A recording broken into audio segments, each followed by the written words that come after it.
career in the biggest glamour market. Oh, man. Put him in the dunk contest.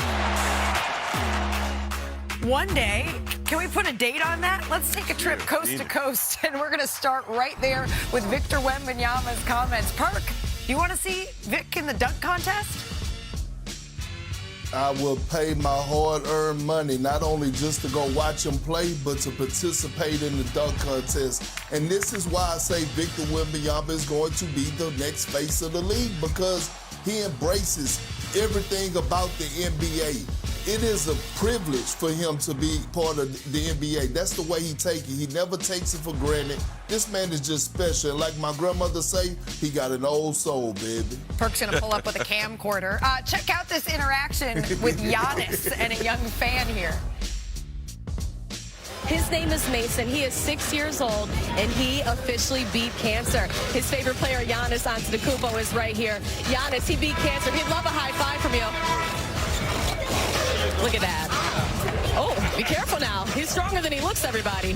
Mason, you're 6 years old. You just got a high five? I'll be out for 6 more weeks. Well, we're certainly glad that Mason is on the road to recovery here, but 6 more weeks for Giannis, we hope not. As of today, he's been out a full month with that calf injury. Mark, any word on his progress? I'm hearing he's really working hard behind the scenes, and he could be coming back relatively soon. I know they play the Cavs coming up, the Knicks on Saturday. Be nice to see him playing against the Knicks. He told me over All-Star break that he was healthy. He just needed to get some 3 and 3 5-on-5 reps once the team is back. Hopefully that means soon. The Cavaliers, they went down to the shorthanded Thunder. They put Cleveland on their heels from the start. Why couldn't the Cavs get this done, Wendy? I don't know if they knew the game started at noon Central, Malika. They were down 28-5, 6 minutes into this game. The Thunder were completely ready with high-pressure defense. The Cavs won the rest of the game by 15 points. But that first 6 minutes completely derailed the Cavs, broke their winning streak, and a terrific team performance from the Thunder to get this win under these circumstances. Yeah, that wild OKC nightlife, it strikes again. Oh, man. The Knicks, they held on for a road win in Chicago last night. Cat led the team in scoring, and he's had 3 straight 20-point games. He entered this stretch averaging just 16 points a game since January 1st. So he is starting to turn some things around. Mark, I know there has been a lot of conversation about Karl Anthony Towns this weekend, but your biggest takeaway from his recent play, sir? Defense. I know he could score the ball, but show him the picture. He got to put on the hard hat.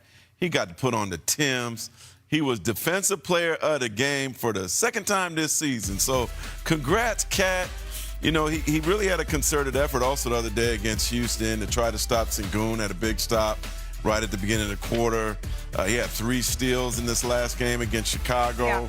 You know, early in his career against Minnesota, he was blocking a lot of shots. Hasn't really been doing that, but Knicks need him to pick it up. But, you know, I know he gets picked on in the pick and roll. But of late, Cat has been a star defensively. We talk a lot about Big Body Brunson. We talk a lot about Jalen Brunson and what he needs to do really for this team. But I'm curious, Perk, when you're looking at Brunson and you're looking at Karl Anthony Towns, do you think that Cat maybe is the most important player on this team in order to be able to get where they want to go? Absolutely he is, Malika. And look, so many people have high expectations for Karl Anthony Towns because he's one of the most skilled bigs to ever play the game of basketball. And when he's engaged, when he's happy, we get this version of Karl Anthony Towns. Kevin Garnett didn't praise a lot of players while he was playing. He told me on the back end of his career that Karl Anthony Towns was one of the most skilled players he ever played with. And when you get Karl Anthony Towns involved early offensively, he's going to continue to win those Defensive Player of the Game awards for the New York Knicks and put on his Timbs and his hard hat. So I just want to keep seeing the Knicks continue to feed him, continue to make him feel wanted. We all want to be loved. We all want to feel like we all want to feel love you, loved. big That's fella. all he wanted. Yeah, that's it. I just want to feel love. That's all Cat want. And he gonna give you this version. Can I shout out Jose Alvarado? Because that game on Saturday, Cat had a big game, but they came from 18 down in the fourth quarter. Yeah. Jose Alvarado was tremendous. Now, the Rockets offensively are in a rut, but he caused all kinds of havoc at both ends. He's already impacted a couple of wins for the Knicks, and that was such a savvy trade by the Knicks front office. And if he does that one time in a playoff series, has a big 5 or 6 minutes where he's impacting at both ends like that, that trade will be a jackpot that's already looking good. It does feel like a microcosm of the New York Knicks season, though, where it's a couple games up, a couple games down. Hey, let's check in on Pat Riley. His legacy now etched in bronze. How did his leadership, though, shape generations of NBA basketball that still felt today? We'll be right back.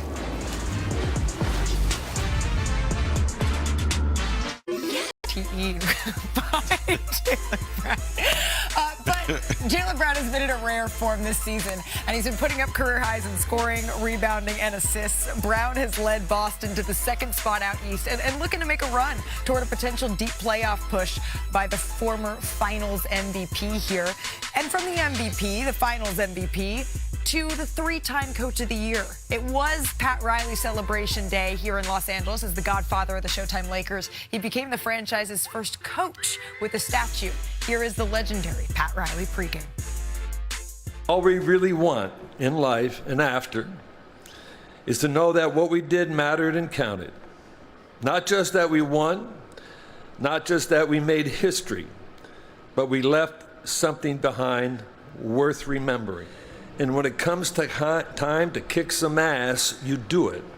And one day, someone will follow the path you left behind. Pat Riley has one of the most accomplished basketball careers we've ever seen, and it shaped, really, it started with the Lakers. He won a title with Los Angeles as a player, as an assistant, and then 4 as a head coach. Now he is immortalized with a statue. Our George Sedano has more on his lasting legacy. Gritty role player. His name is Pat Riley. He has become a valuable member of that Laker bench. Cinematic head coach. Party started here, but it's going to end in L.A. Cold-blooded executive. I'm pissed, okay? So go ahead. Affectionately known as the Godfather, Pat Riley's journey is a masterclass in adaptation and the relentless pursuit of excellence. I want to thank Jerry because he's the one that pushed me through the door and he said, you can do it. The logo and the smile, just think if I had a little bit of talent, how much I could have done, huh? Though his professional playing career was modest, he was a vital reserve on the 1971-72 Los Angeles Lakers team that won 33 consecutive games and a championship. This early exposure to winning at the highest level became the blueprint for his future. Hello, everybody. I'm Pat Riley, and welcome to Showtime. When he took the helm of the Lakers as head coach in 1981, Riley didn't just win, he revolutionized the pace of the sport. He orchestrated the Showtime era, an up-tempo, high-octane brand of basketball led by Magic Johnson.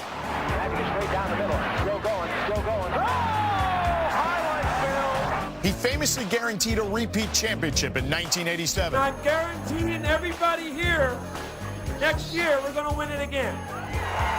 A bold promise he delivered on in 1988, making the Lakers the first team in 19 years to go back-to-back. I guess the question that so many people have, Pat, is why? Why not? The true genius of Riley lies in his ability to pivot. When he moved to the New York Knicks in 1991, he realized the Showtime flash wouldn't work with his new personnel. He transformed the Knicks into a physical defensive juggernaut that embodied the no rebounds, no rings mantra.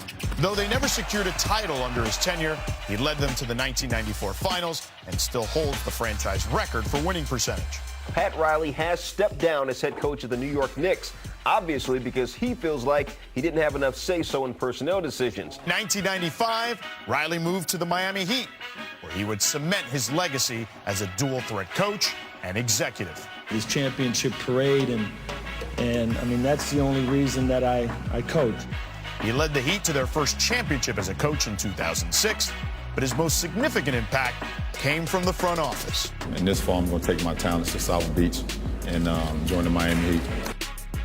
As president, he engineered the 2010 Big Three era by bringing in LeBron James and Chris Bosh to join Dwayne Wade, whom he drafted in 2003. Rebound Bosh. Back out to Allen. His three-pointer. This move resulted in 4 straight finals appearances and 2 more championships in 2012 and 13, the 8th and 9th of his illustrious basketball life. There is nothing wrong in being unique. There is nothing wrong in separating yourself from the pack. The goal is to become significant, to leave footprints others will follow. Pat Riley's philosophy focuses on the disease of me, the danger of complacency and ego. By constantly reinventing himself and his teams, he became the first North American sports figure to win championships as a player, assistant coach, head coach, and executive. Whether on the sidelines or in the front office, Riley remains one of the ultimate architects of winning. And they chose the absolute perfect pose for Pat Riley's statue, signaling that it was go time. Brian, what do you think the lasting memory of Riley's time with the Lakers is going to be? I don't know if there's one memory. I will tell you, though, that one story that he told me when I was covering the Heat was, you know, that famous prediction he made, that guarantee where he said they would win in '87, they would win in '88. He didn't just say it off the cuff. There was a reason why he said it, which was because the previous 2 times they won the title with him as the head coach in '82 and then in '85, he felt the team didn't come back with good focus the following year, even though I looked it up, they won 58 and then 62 games, but they didn't win the championship. And so he wanted to put them under pressure from the moment of the parade, that he would be holding them to a high standard, that he wanted them to win the back-to-back that time, which that right there is a Pat Riley story. I had begged my dad, and all right, I know I'm dating myself, Malika, 1988 to see Kareem's last game in Oakland. Went to the game, and it was like going to see the Beatles, not only with Kareem, but with Magic, with Showtime Lakers, with Pat Riley, seeing that suit. So I'll never forget seeing Pat Riley on the sideline at, to me, the greatest time of his career. Absolutely. I was chatting with him over All-Star Weekend. We were just talking about success because he embodies it in the NBA. And I was curious, I've been asking successful people, what is your definition? And he told me that there's no one way to success. Success is the way. And I said, you know what? That's some advice that's going to stick with me. Perk, do you have a Pat Riley memory that sticks with you? So look, Malika, during the time that I was transitioning from my playing career, I was doing media, I was on TV, and I was working. I went to the NBA Combine because I was being a coach there. Yeah. And so I ran into Coach Pat Riley while I was walking into the gym, and he stopped me. He said, "Perk, I couldn't stand your ass as a player, but boy, I actually enjoy you on TV, man. You funny as hell. I love watching you. Keep being authentic." And it blew me away because I was still in the trying to find whether or not I wanted to go the coaching route or come on television. I tell you what, he put the key in my back. I ain't never looked back since. I can tell you very similarly. When Pat Riley tells you that he watches the show, if you're watching, hello, Godfather, and that you do a good job, that is something that is incredibly motivating. But you can't tell the story of Pat Riley without really diving into how his coaching career